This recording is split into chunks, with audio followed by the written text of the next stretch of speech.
ሰላም እንዴት ናችሁ? የምወዳችሁና የማከብራችሁ ውድ የቻናሌ ቤተሰቦች ሰላማችሁ ይዛ ሼር፣ ሰብስክራይብ፣ ላይክ እያደረጋችሁ እንደምታበረታቱኝ እርግጠኛ ነኝ። በጣም ነው የምወዳችሁ።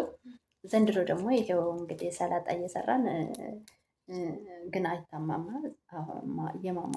የማማት ወራት ነው። ሰው ባይታማም ግን እንደዚሁ ዝም ብለን ስለ አንዳንድ ትዳር እናውራና የሁላችንም የቀመስነው ነገር ስለሆነ እንደው ዘንድሮ ለምን በቃ ዝም ብዬ ራሴን ሳየው ስመለከተው እንደገና ደግሞ አንዳንዶቹን ጓደኞቼ ሲነግሩኝ ዘንድሮ ካገባ ይልቅ ያላገቡ እንደገና ደግሞ ከትዳር ከያዘ ሰው ይልቅ ትዳር ያልያዘ ሰው ብቻዋን የምትኖር ሴት ደስተኛ እየሆነች ነው አሉ። ደግሞም ትክክል ነው። በትዳር እንግዲህ ሁላችንም ጨጓራችን ተልጦ ይሄው ልጆቻችንን ብቻችንን ለማሳደግ ስደት አፈርድሜ እየጋጥን ያለ ነው። ደስተኛ ስላልሆነ ነው። የኢትዮጵያ ወንዶች ሁላችሁም አይደለም፣ አንዳንዶች ባል ስትሆኑ ባካችሁ ቤታችሁን መምራት አትዘንጉ። ሴት ልጅ ሀገር ናት።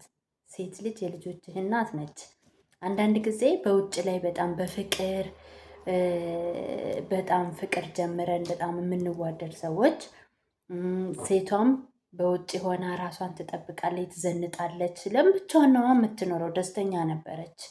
ግን አንተን አፍቅራህ አንተን ተከትላ አንተን አምናህ በቃ ከአንድ ብርቱ ሁለት መድኃኒቱ ይሆናል ብላ ተከትላ ስትገባ አንተ ደግሞ አትበድላት።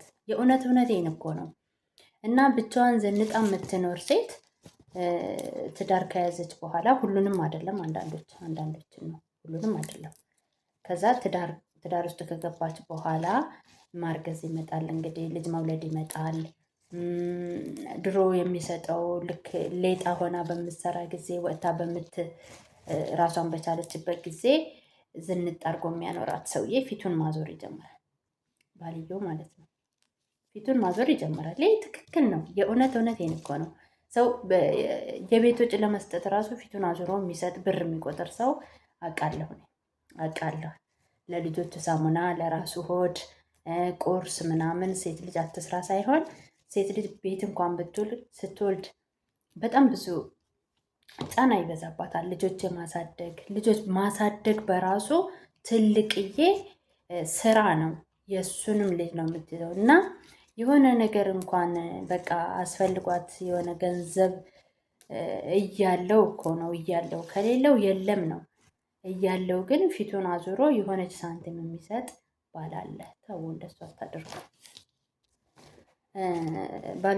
ባሎች ሚስቶቻቸውን ይውደዱ ይላል መጽሐፍ ቅዱስ። እና ሰው ባልና ሚስት ከተጋባ በኋላ አንድ አካል ይሆናል። የሚደብቅበት እሱ ገና መሪ ነው፣ የቤት መሪ ነው፣ ንብረቱ ያለው በሱ እጅ ነው ብሎ ሚስቱን የሚበድል ከሆነ ከባድ ነገር ነው። ለምን ሚስቱን የሚያሳዝን ወንድ፣ ሚስቱን የሚያስከፋ ወንድ ይቀናዋል ብዬ አላስብም። አይቀናውም በእውነት።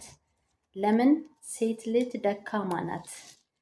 እሱ እንዲመራት የተደረገው እሱ የቤት ራስ የሆነው ልክ መጽሐፍ ቅዱስን እንደሚለው ቤተ ክርስቲያን ኢየሱስ ክርስቶስ የቤተ ክርስቲያን ራስ እንደሆነ ወንድ ልጅ ደግሞ የሚስት ራስ ነው፣ የቤት መሪ ነው።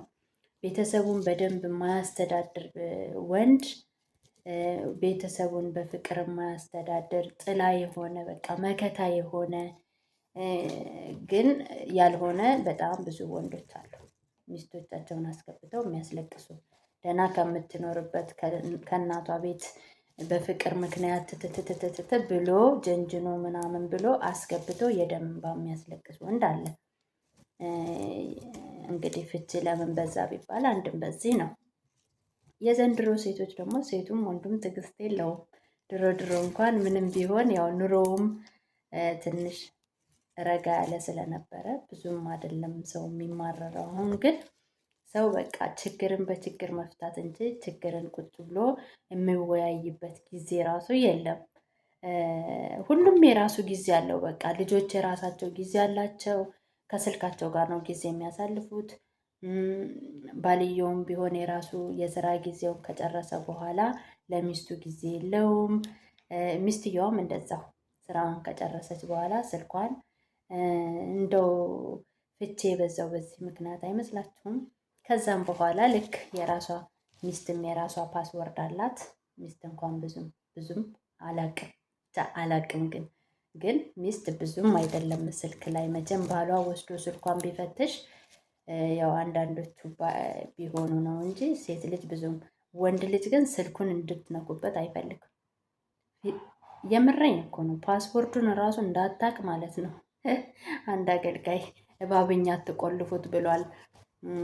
እና ሚስቱ እንትን ስልኩን እንዳትከፍት በቃ በማይከፈት ፓስወርድ የሚዘጋ ወንድ አለ። እና እንደው ድንገት እንኳን ተከፍቶላት ብታየው ያብዳል። በቃ እንዴት ስልኬ ይነካል? ዘራፍ አካኬ። ግን መጽሐፍ ቅዱስ ላይ እኮ ባልና ሚስት አንድ አካል ነው። ምንም ከባሌ የምለየው ለይቼ ስልኬ ውስጥ የምደብቀው ሚስጥር የለም። እንደዚህ አይነት ችግር አለ። ምንድን ነው ግን አሁን እኛ ትውልዳችንን እያበላሸነው ነው። እኛ ያለፍንበት ጎዳና የተበላሸ ነው። እናትና አባቶቻችን ስለ ትዳር ቁጭ አድርገው የመከሩን የለም። ማንም የመከረን የለም። በቃ ድንገት ተገባ፣ ድንገት ደግሞ ባልሆነ ነገር ትዳር እንኳን ቢፈታ ነገ ግን እኛ ለልጆቻችን ምንድን ነው የምናስቀምጥላቸው ብዬ እኔ ስጋት ይገባኛል። እውነት ለመናገር እውነት ማለት አሁን ስልክ ነው በቃ ስልክ ነው። ስልክ ደግሞ ያው ትዳር አይሆንም። እና የሚመጣው ትውልድ ያው ዘመኑ ለጥቅም አናደርገውም ያገኘነውን እድል እንጂ አሁን ደግሞ በጣም ምርጥ እድል እየመጣ ነው። የጋብቻ ትምህርት ማለት ትዳር ስንይዝ ወደፊት እንዴት አድርገን ትዳራችንን እንደምንመራ ብዙ የሚያስተምሩ ሚዲያ ላይ አሉ። የሚጠቅማችሁ መርጣችሁ ማዳመጥ የራሳችሁ ፋንታ ነው እና የሰው ልጅ መርጦ ማዳመጥ የራሱ ፋንታ ነው። ጊዜውን በአግባቡ መጠቀም በቃ እድል ተሰጥቶናል። እግዚአብሔር እድል ሲሰጠን መርጠን የምንጠቀምበት አስተሳሰብ፣ ሰውኛ አስተሳሰብ ተሰጥቶናል እና እኔ ትውልዱ ያሳዝነኛል። እኔ ሞልጃለሁ፣ ሴት ልጆች አሉኝ። የትዳር እኔ ማለት አብዛኝ ጊዜ ልጆች እናትና አባቶቻቸው አብረው ያልኖሩ ልጆች እንዴት አድርገው ትዳር እንደሚይዙ እንዴት አድርገው ትዳር ውስጥ ችግር ሲፈጠር እናትና አባቶቻቸውን ያላዩ ተለያይተው ያደጉባቸው አብዛኝ ጊዜ በትዳር ስኬታማ አይሆኑም። እና ግን ደግሞ ዘመን እስከመጣልን ድረስ ቴክኖሎጂውን ተጠቅመን የሚጠቅመንን ነገር ትዳር ሳንይዝ በፊት ገና በስለን አብሶ ደግሞ ሴት ልጅ እንደ እግዚአብሔር እንደሰጠን ጥበብ በጣም ትልቅዬ ጥበብ አለና ሴት ልጅ ቤቷን መሪ ወንድ ቢሆን እንኳን ደግሞ እሷ ደግሞ ትልቅዬ ቤት ውስጥ በጣም ትልቅ እንትን ነች ማለት ነው። በአስተሳሰብ ቤት ምንድን ነው ምሳሌ መጽሐፍ ላይ ጠቢብ ሴት ቤቷን በእጇ ትሰራለች ይላል እና ሰነፍ ደግሞ በዛው በእጇ ደግሞ ታፈርሰዋለች። አብዛኝ ጊዜ ስለ ትዳር ሴት ልጅ በጣም ተምራ ትዳር ብትይዝ እኔ በጣም ነው የምደግፈው።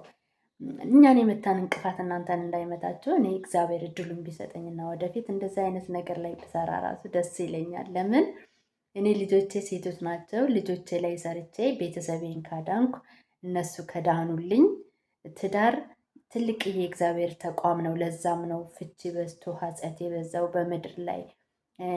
ሚስት ከባሏ ተለያይታ ልጆቿን እንድታሳድግ አባትም እንደዛው ዋጋ እንዲከፍል ያደረገን ሰይጣን ነው እና እግዚአብሔር ያቋቋመውን ተቋም ሰይጣን ደግሞ እንዲቆም አይፈልግም። የእግዚአብሔር ተቃራኒ ስለሆነ አስተሳሰቡ ሁሉ ሰይጣን እና መርጣችሁ አዳምጡ፣ ተማሩ። ያላገባችሁ ወጣቶች ማለት ነው።